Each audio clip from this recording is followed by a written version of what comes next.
ថ្ងៃនេះភ្ញៀវគាត់កំងជាមួយឆាគ្រឿងសាច់ទាពេលអញ្ចឹងយើងមករៀបចំធ្វើជូនគាត់នេះទាបងប្អូន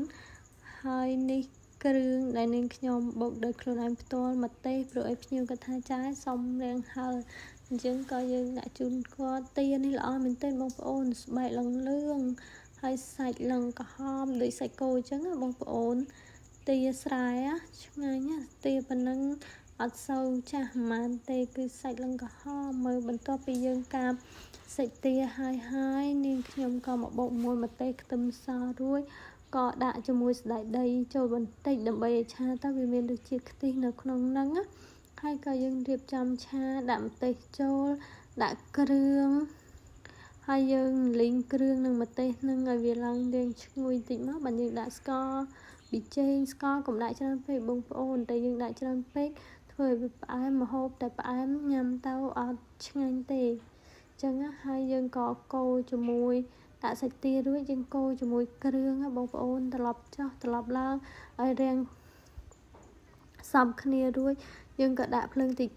គ្របទុកដើម្បីឲ្យវាចេញទឹកប្រៃពីសាច់ទាហ្នឹងបងប្អូននេះឃើញអត់ចេញទឹកនឹងមកហើយយើងនឹងទឹកប្រៃនឹង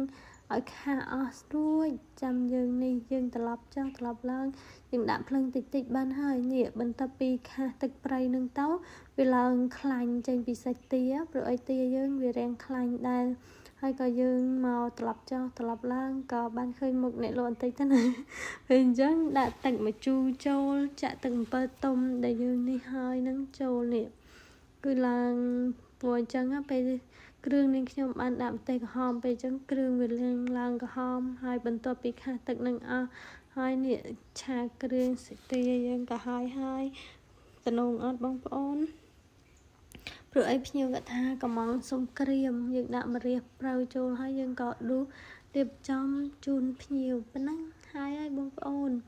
មកយើងមានតែប៉ុណ្្នឹងឯងថ្ងៃនេះភ្ញៀវគាត់កំងមកយកទៅញ៉ាំបាយពេលថ្ងៃ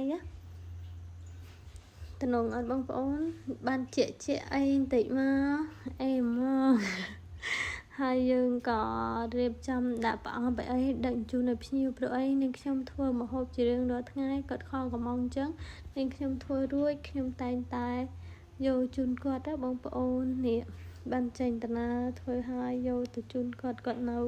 ចាំនៅផ្លូវកស៊ូព្រោះអីផ្លូវចូលទេខ្ញុំវារៀងពិបាកបន្តិចបងប្អូនពេកផ្លូវរឿងពិបាកពេលយើងចេញដំណើរទៅជីវិតប្រចាំថ្ងៃរបស់នាងខ្ញុំតែប៉ុណ្្នឹងឯងបងប្អូនធ្វើម្ហូបរួចដាក់ជូនភ្ញៀវធម្មតាទៅជីវិតគិតទៅជីវិតពីមួយថ្ងៃទៅមួយថ្ងៃធ្វើតែរឿងដើរសឹងតែมันគ្រប់ផងអញ្ចឹងពេលអញ្ចឹងយើងមកដល់ផ្លូវចេញហើយភ្ញៀវក៏នៅទទួលខាងមុខអរគុណច្រើនបងប្អូនសម្រាប់ការទស្សនាវីដេអូនេះបាយជួបគ្នានៅវីដេអូក្រោយទៀត